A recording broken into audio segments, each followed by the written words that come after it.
दिघंचीमध्ये वाळू चोरांचा सुळसुळाट। भर दिवसा अधिकाऱ्यांनाही न घाबरता वाळू चोरीचे प्रमाण वाढले आहे। दिघंची परिसरात असलेल्या मानगंगा नदीमध्ये वाळू चोरांनी मोठ्या प्रमाणात वाळूचे उत्खनन करण्यास सुरुवात केली। या वाळू उत्खननामुळे परिसरातील शेतकऱ्यांची शेतजमीन पाणी आल्यानंतर खचण्याची भीती निर्माण होत आहे। हे अवैध वाळू उत्खनन रोखण्यासाठी दिघंची परिसरातील सर्व नेते आणि शेतकऱ्यांनी मिळून आटपाडी तहसीलदारांना निवेदन दिले। या निवेदनास उत्तर देताना आटपाडीच्या तहसीलदार श्रीमती शीतल बंडगर म्हणाल्या, आज या ठिकाणी प्राप्त झालेल्या निवेदनाच्या अनुषंगाने मी सर्व आटपाडीकरांना सांगू इच्छिते की तहसील कार्यालय आटपाडी महसूल विभागामार्फत फिरते पथक आणि स्थिर पथक याची नेमणूक करण्यात येणार आहे।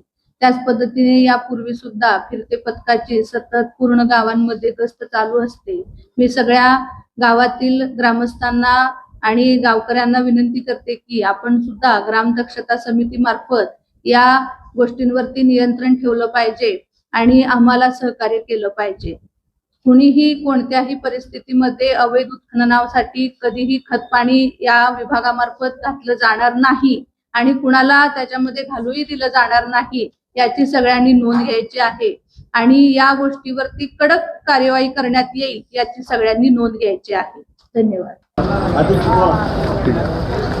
आज आम्ही तहसीलदार मॅडम यांच्याकडे दिघंची वाळूविषयी मानगंगा नदीपात्राच्या वडा मानगंगा नदीपात्र व वडा या दोन्ही ठिकाणी बेकायदेशीर वाळूचा उपसा चालू आहे, याच्याबद्दल निवेदन देण्यासाठी आम्ही आलेलो आहे।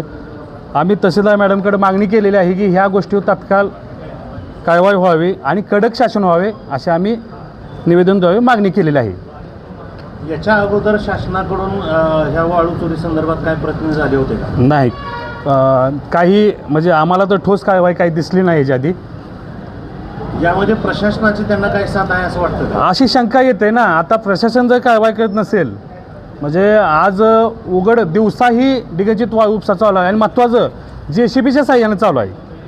मग हा JCB साह्याने एवढं उघडपणे होत असेल तर मिली बघत आहे असा प्रश्न उपस्थित होतोय। जे स्थानिक महसूलचं जे खातं आहे तलाठी ग्रामसेवक हे तिथं हजर नसतात का? त्यांना या गोष्टी माहीत नाही? शेतकरी तलाठी सर्कल साहेबांना फोन लावतात की बाबा असा असा वाळू उपसा चालू आहे, तुम्ही तात्काळ इथे यावे। तर त्यांचे असे प्रश्न येतात की आलो गेलो आणि ते तिथं पोहोचतात तो कुठून तर मेसेज जातोय आणि वाहनवाली जिकडे तिकडे पसार होतात। त्यामुळे थोडक्यात असं वाटतं की ज्यांना फोन लावतोय त्यांच्याकडूनच काय ह्याच्यामध्ये सामील होण्याची शंका आहे आम्हाला।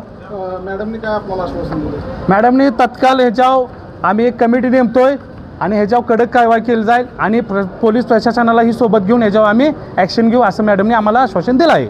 भूमिका काय राहील आपल्याला? तर आपण आज निवेदन दिले, आपल्याला वाटतं ह्याच्यावर तात्काळ कारवाई नाही झाली तर या 15 दिवसात आम्ही उपोषण किंवा मोर्चा या दोन्ही गोष्टीची भूमिका घेणार आहे आम्ही। जमले का? माझ्या वतीनं दिघंची ग्रामस्थांना आणि शेतकऱ्यांना एक आव्हान आहे की ह्याच्यात कुठला पक्ष हे न बघता सगळ्यांनी ह्यात सामील व्हावे आणि आपल्या दिघंचीच्या नैसर्गिक नॅचरल जे आपल्याला मानगंगा भेटले आहे त्याचं जतन करावं हीच इच्छा आमची आहे। आज या ठिकाणी तहसीलदार यांच्यासमोर दिघंची परिसरातील सर्व शेतकरी मानगंगा नदीपात्रातली सर्व शेतकऱ्यांच्या वतीनं ग्रामस्थांच्या वतीनं आम्ही अवैधरित्या जो वाळू उपसा चालू आहे त्याच्याबद्दल लिखित स्वरूपाचं निवेदन आम्ही देण्यात आलेलं आहे आज तहसीलदार मॅडमांना। त्यांनी आश्वस्त केले की आम्ही कठोर कारवाई करू। जर कारवाई आम्ही वाट बघू, नाहीतर कारवाई जर होत नसेल तर लोकशाही पद्धतीने आम्ही उपोषण किंवा मोर्चे आंदोलन काढून 100% दिघंची आणि परिसरातील शेतकऱ्यांना न्याय द्यायच्या भूमिकेत आम्ही 100% प्रयत्न करू। आज दिघंचीतील सर्व शेतकरी यांनी ह्याच्या अगोदर आणि आत्ताही वारंवार निवेदन दिले आहेत। वाळू उपसा होतो आहे दिघंचीमध्ये भरपूर प्रमाणात आणि तो उपसा असा होतो की ट्रॅक्टर आणि JCBच्या साहाय्याने मुबलक प्रमाणात रात्रदिवस ट्रॅक्टरने वाळू वाढतात आणि ह्याच्यावर महसूल विभागाचा कसला ह्याच्या वाच नाही। वारंवार त्यांना आम्ही निवेदन दिली, मोर्चे काढायचं बोललो आम्ही बऱ्याच वेळांचा आम्ही त्यांची भेट घेतली डायरेक्ट तहसीलदार असो प्रांत असो पण त्याने आम्हाला फक्त आश्वासन दिले कारवाई कुठेही ठोस केलेली नाही. वाळू तस्कर खुलेआम सर्वसामान्य शेतकऱ्याला दमदाटी करतात त्यांच्या अंगावर जातात आणि खुलेआम त्यांच्याकडं दाब देऊन किंवा दम देऊन वाळू खुलेआम रोजच्या रोज JCB आणि ट्रॅक्टरनं परगावला वाळू ओढली जाते ह्याच्याकडं महसूल विभागाचं पूर्णपणे दुर्लक्ष आहे.